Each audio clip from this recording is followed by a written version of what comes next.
पूरे देश की नजर ट्रक वालों की हड़ताल पर थी।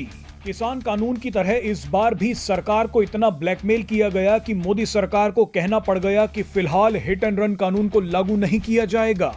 लेकिन आपको बता दें कि देश के एक बड़े हिस्से का मानना है कि सरकार को यह कानून नहीं रोकना चाहिए था। इन लोगों का मानना है कि सरकार को कुछ ट्रक ड्राइवरों और विपक्ष के दबाव में नहीं आना चाहिए था। लेकिन चलिए, अंतरराष्ट्रीय स्तर पर एक ऐसी घटना हुई है जिसके दबाव में मोदी सरकार नहीं आई। मोदी सरकार ने एक ऐसा कदम उठाया है जिसने कनाडा में भूचाल ला दिया है। भारत ने नया साल शुरू होते ही कनाडा को कूटनीतिक जाल में ऐसा जकड़ लिया है जिससे निकल पाना अब जस्टिन ट्रूडो के लिए असंभव है।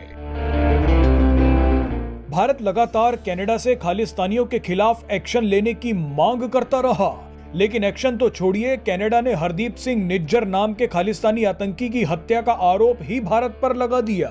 जस्टिन ट्रूडो की सरकार इतना नीचे गिर गई कि उसने भारत को अंतरराष्ट्रीय कोर्ट में घसीटने के लिए निज्जर को कैनेडियन नागरिक तक साबित कर दिया। लेकिन इस बार भारत ने कनाडा की इस चालाकी को चकनाचूर कर दिया है। इस बार भारत ने कनाडा में बैठे 2 खालिस्तानी गैंगस्टर्स को आतंकवादी घोषित कर दिया है।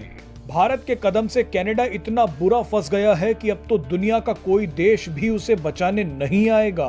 भारत के इस जबरदस्त दांव को समझने के लिए वीडियो को पूरा देखिए। दरअसल भारत ने नया साल शुरू होते ही खालिस्तानी लखवीर सिंह लांडा और गैंगस्टर गोल्डी बराड़ को आतंकवादी घोषित कर दिया है। ये दोनों ही कनाडा में बैठकर भारत विरोधी गतिविधियां चला रहे थे। कनाडा की सरकार इन्हें पूरा समर्थन दे रही थी। लखवीर सिंह लांडा को देखिए, ये बब्बर खालसा इंटरनेशनल का नेता है। लखबीर सिंह लांडा पंजाब में आतंकवादी गतिविधियों को अंजाम देने के लिए आईईडी, हथियार और विस्फोटकों का इंतजाम करवाता था। लांडा आतंकी मॉड्यूलों को खड़ा करने, जबरन वसूली, हत्याएं और नशीले पदार्थों की तस्करी में भी शामिल था। लेकिन अब इसे आतंकवादी घोषित कर दिया गया है। ठीक वैसे ही गैंगस्टर गोल्डी बराड़ को भी सरकार ने आतंकवादी घोषित किया है। गोल्डी बराड़ पंजाबी गायक सिद्धू मूसावाला की हत्या का मास्टरमाइंड माना जाता है। लेकिन अब सबसे बड़ा सवाल यह है कि इन दोनों को आतंकवादी घोषित करने से क्या फायदा होगा। तो आपको बता दें कि आतंकी घोषित किए जाने के बाद अब इन दोनों के ऊपर से सामान्य अपराधी का टैग हट गया है। ये दोनों गंभीर अपराधों की श्रेणी के तहत आतंकी कैटेगरी में आ चुके हैं। जिस किसी को आतंकी घोषित कर दिया जाता है, फिर वो किसी देश का नहीं रहता। वो व्यक्ति जिस देश में पकड़ा जाएगा, उस देश पर अंतरराष्ट्रीय दबाव रहेगा कि वो उसे भारत को सौंप दे। इन दोनों आतंकियों की अब कोशिश रहेगी कि ये जल्द से जल्द कनाडा से कहीं और चले जाएं।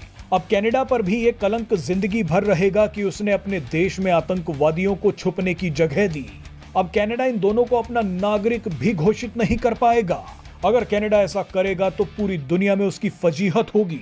भारत अब कनाडा पर दबाव बनाएगा कि इन दोनों आतंकियों को तुरंत सौंप दिया जाए।